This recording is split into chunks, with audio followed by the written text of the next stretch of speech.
Hello guys, welcome again to my channel.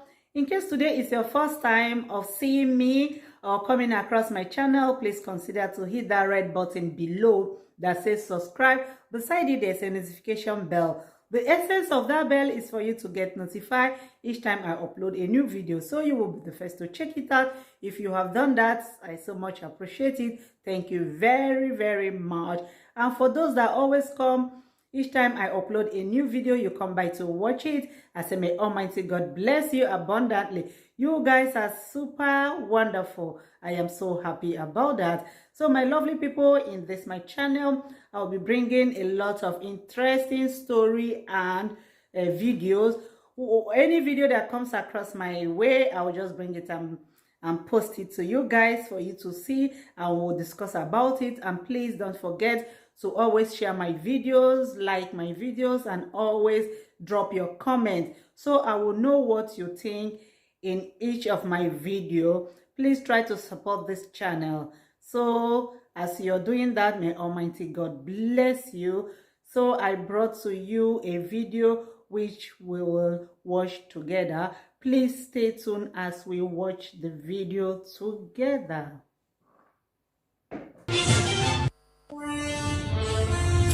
President Muhammadu Buhari meets the rescued Kankara boys at the Katsina.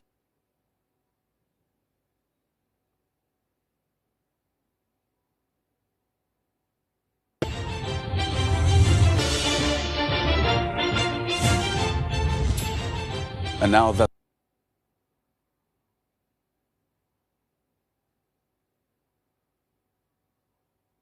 still missing Chibok girls and Leah Sharibu. What are their chances?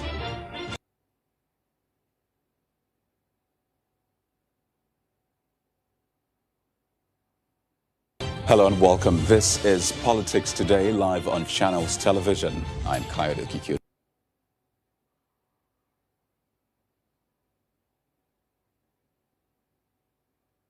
Kankara in Katsina State and abducted hundreds of students. It was unimaginable, and for some people, it still is. That's when you think about the magnitude of such operation, having to forcefully move 344 teenagers from their school at night into a forest.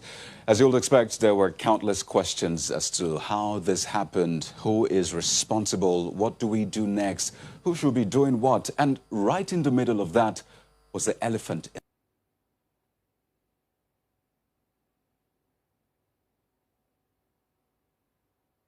less than a 3-hour drive from the scene of the attack. So much happened from that moment till this point. So let's do a quick recap.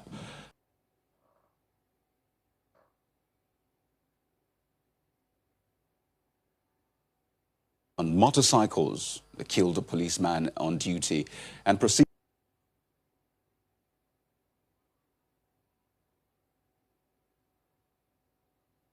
from the Defense Ministry. The next day, word got out that's early Saturday, and the Inspector General of Police ordered the deployment of additional operational and investigative assets to support the ongoing search and rescue operations, but that was in partnership with the military.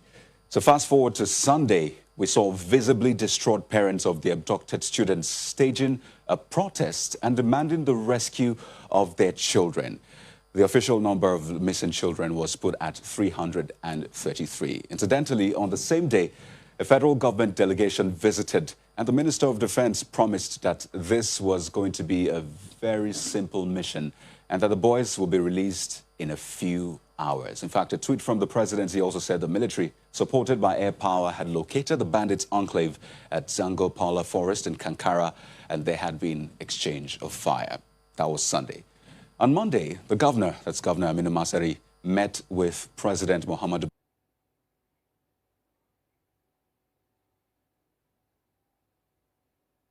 Buhari in his hometown Dora, and he briefed him on the rescue mission. Afterwards, it was revealed that contact had been made with the abductors. Then Tuesday, we saw neighboring Zamfara ordering closure of schools, states like Kano, Kaduna, Jigawa also following suit.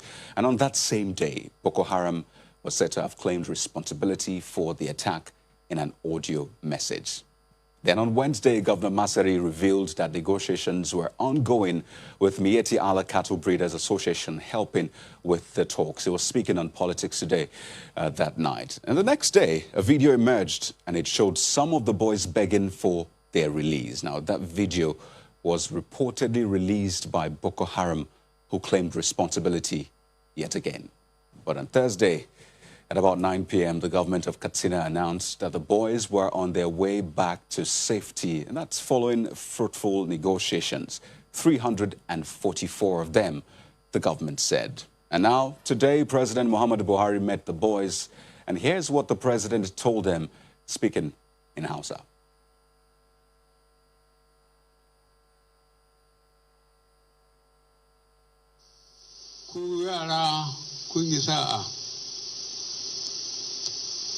Ina fata a wannan makaranta da kuke zaɓaɓɓiya ce ta ilimin kimiyya, ku mai da hankali, shi ne zamani, ba wanda ya karanta tarihi ba ko turanci. A waɗanda suka yi kimiyya su ne za su fi samun aiki a nan gaba. Ina fata wannan abin da ya same ku yi ƙoƙari ku manta da shi, ku duƙufa a kan neman ilimi. Daga gida nake yanzu, ni mutanen Filato, wato mun ci muna wasa da su mu Fulani. So let's get into our conversation tonight. While the mission to rescue the abducted students of Government Science Secondary School, Kankara, has succeeded, well, so many issues remain, and they all revolve around security. Our guest tonight on the program is Mrs. Obi Ezekwesili, the co-convener Bring Back Our Girls, former Minister of Education, the former Vice President at the World Bank. Well, good evening, and thank you for joining us on Politics Today. Well, the boys are back now. Let me begin by asking you, just how did you react seeing the boys in some semblance of safety compared to what we saw in that video which was released by the abductors? How did you feel?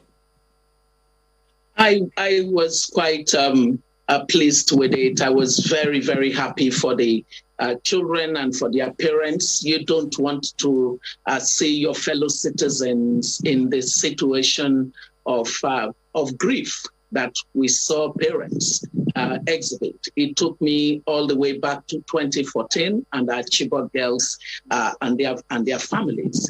And so seeing those boys really gave me a lot of joy. That's something that any human being should feel concerning people put in harm's way unnecessarily by their own government. I know you have consistently criticized the president's handling of security. But now with the release of these boys, would you commend the government, at least in this light?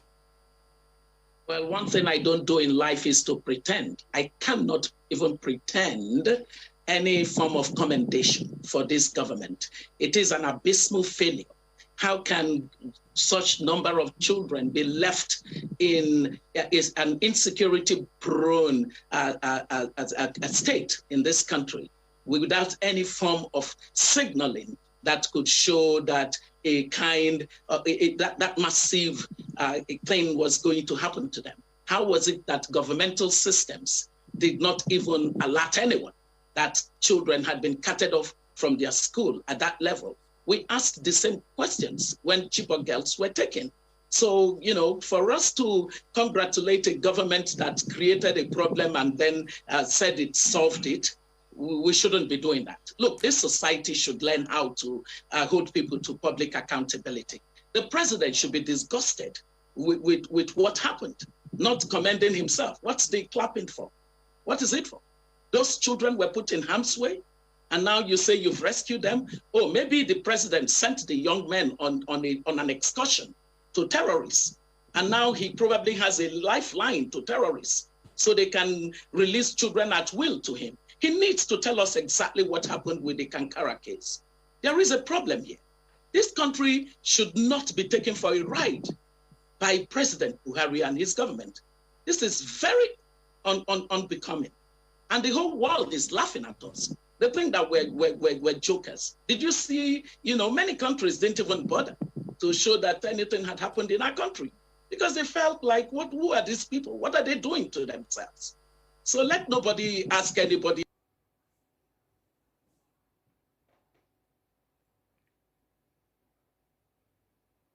to children. They shouldn't. Now, just to get clarity on a comment.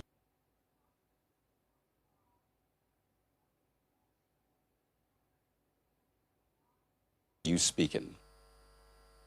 Look, Katsina State is a state where we know that a lot of criminality and terrorist actions have been going on.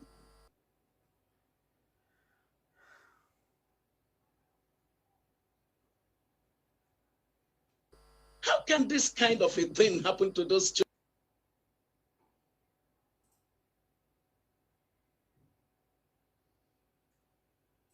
Those kids were just there on their own, lying down there waiting to be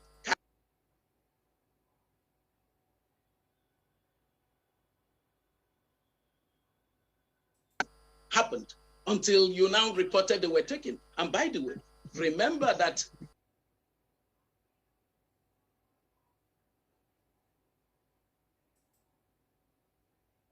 something is really wrong. And if people don't want to say it, oh, trust me.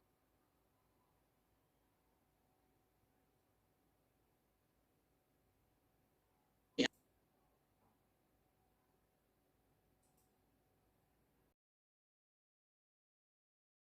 Important. And we must be,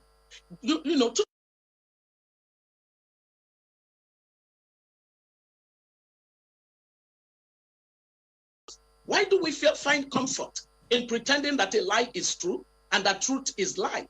I'm not going to be part of it. I'm sorry.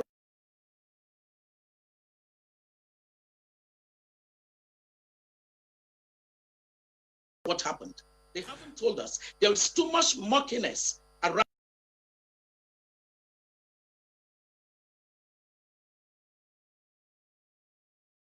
Ability by pretending that an abduction happened and then they got the children back. This would be too, heinous a thing to do to young children. Well, so Dr. Ezekwesili, you be more transparent. This right.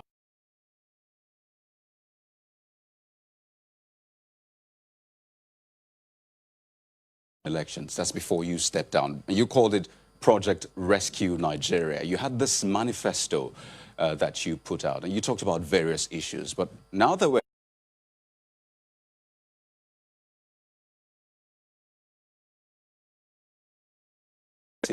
for the country at that time.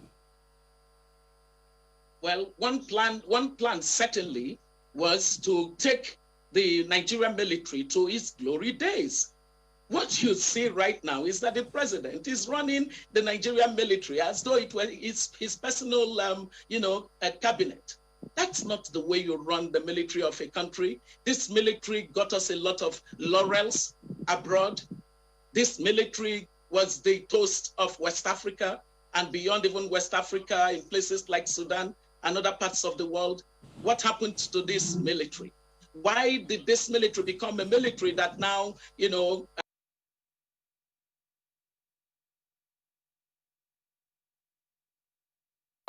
just watches over the president and his ilk? Why should we have a military institution that's eroded in professionalism, in esprit de corps? Why should we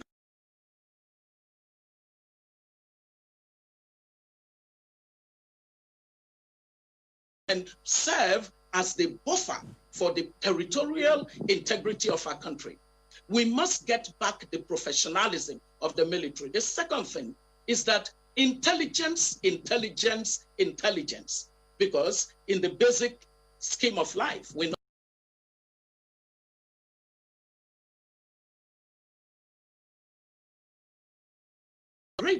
it needs to be at the frontier of technology. Everything that we need in order to intensify our capacity to do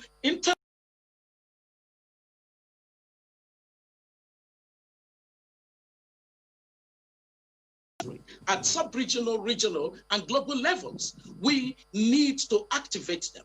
And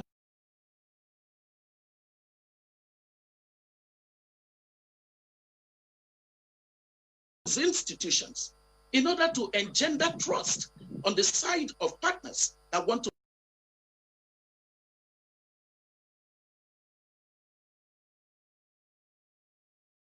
exist to do is really to do the bidding of the president. It's a regime, it's a regime security situation that we now have. We don't have the interest of the country at heart in the way that the president is running his office as commander-in-chief of the armed forces. I would do something different as a commander-in-chief of the armed forces, because you don't live for yourself. You live for the country that you presented yourself to say you want to lead. Right now, the president is the most selfish Nigerian that I know of. This country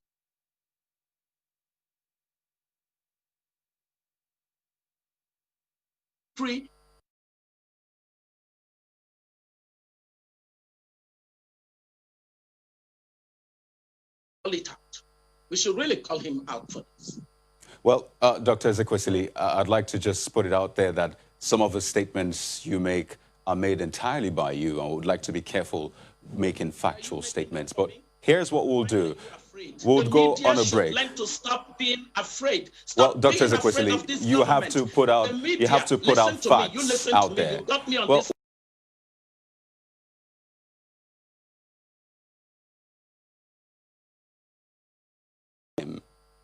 Doctor, I'm sure you appreciate that we're bound by time.